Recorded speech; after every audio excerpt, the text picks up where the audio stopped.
రుద్రంగి జిల్లా పరిషత్ సెకండరీ పాఠశాలలో 2000-2001 సంవత్సరంలో 10వ తరగతి చదువుకున్న పూర్వ విద్యార్థులు 25 సంవత్సరాల తర్వాత ఆత్మీయ సమ్మేళనం ఏర్పాటు చేసుకున్నారు. ఈ సందర్భంగా పూర్వ విద్యార్థులు మాట్లాడుతూ తమతో చదువుకున్న చిన్ననాటి స్నేహితులను 25 సంవత్సరాల తర్వాత కలుసుకొని ఆనాటి జ్ఞాపకాలను అనుభవాలను గుర్తు చేసుకున్నామని అన్నారు. ఈ ఆత్మీయ సమావేశానికి ముఖ్య అతిథిగా వచ్చిన అప్పటి గురువులను సన్మానించడం చాలా సంతోషంగా ఉందని అన్నారు. స్నేహితులు ఇలా కుటుంబాలతో కలిసి రావడం చాలా ఆనందంగా ఉందని, తమ బ్యాచ్ తరపున ఎన్నో సేవా కార్యక్రమాలు చేపట్టినట్టు తెలిపారు. అనంతరం చిన్ననాటి జ్ఞాపకాలను గుర్తు చేసుకుంటూ సరదాగా గడిపారు.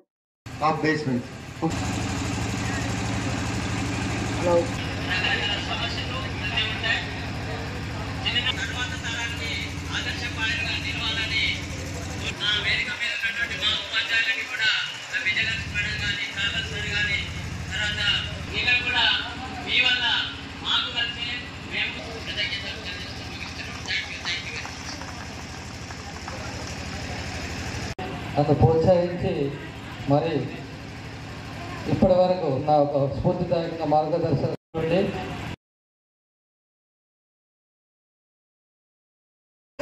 ఆ రోజు నేను ఒక స్టూడెంట్ని. ఆ తర్వాత నేను వచ్చిన ఆ ఫస్ట్ ఇయర్ నాకు ఒక స్టూడెంట్ లాగానే పిల్లలు. ఇంకొక విషయం ఏంటంటే ఇక్కడ లేని గురువులు ఉపాధ్యాయులు ఎవరైతే ఉన్నారో వాళ్ళందరి నుంచి నేను చాలా నేర్చుకున్నా. అప్పుడు నేను ఒక విద్యార్థిని. ఆ తర్వాత నెక్స్ట్ ఇయర్ తర్వాత నాకు ట్రాన్స్ఫర్ అయింది. అప్పుడు నేను కొత్తగానే, కానీ ఆ తర్వాత నేను మంచి చక్కగా పిల్లలందరికీ న్యాయం చేయాలి. నాలో ఇట్లాంటి రోజు విద్యార్థులుగానే ఉంటాం. మేము కూడా ఏదో కొత్తదనాన్ని నేర్చుకుంటాం. పిల్లవాడు ఇలా ఇలా ఇలా తీసుకురావాలి అనేది మాలో మా పిల్లల్లాగానే. మీరు విద్యార్థులుగా ఉన్నత స్థాయికి రావాలంటే ముందుగా క్రమశిక్షణ అనేది చాలా ముఖ్యం. నేను వచ్చేసి క్రమశిక్షణ నేర్పించిన మిగతా అందరూ చదువు చెప్తారు. దానివల్ల మీరు ఉన్నత స్థాయికి ఎదుగుతారు. సో అప్పుడు నన్ను ఎంత తిట్టుకున్నారు అయినా పర్లేదు, వీళ్ళు ఉన్నత స్థితికి రావాలి.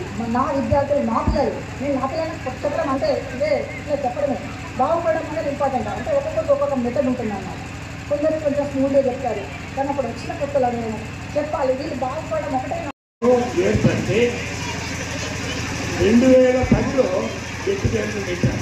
ఎప్పటి వరకు 66 నుంచి 79, 66 నుంచి 79 అంటే 13 సంవత్సరాలు అందరి గురించిన గొడవ. అప్పటి నుంచి ఈ గెట్టు గెదర్ నడుస్తుంది. గెట్టు గెదర్ అంటే మీలో మీరు కలిసిపడేది. మాకు అది మేము తీసుకుంటాం.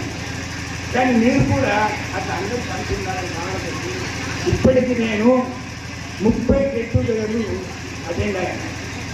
30 గెట్ టుగెదర్లు ఇప్పుడు కూడా అందరికీ చెప్పట్లేదు.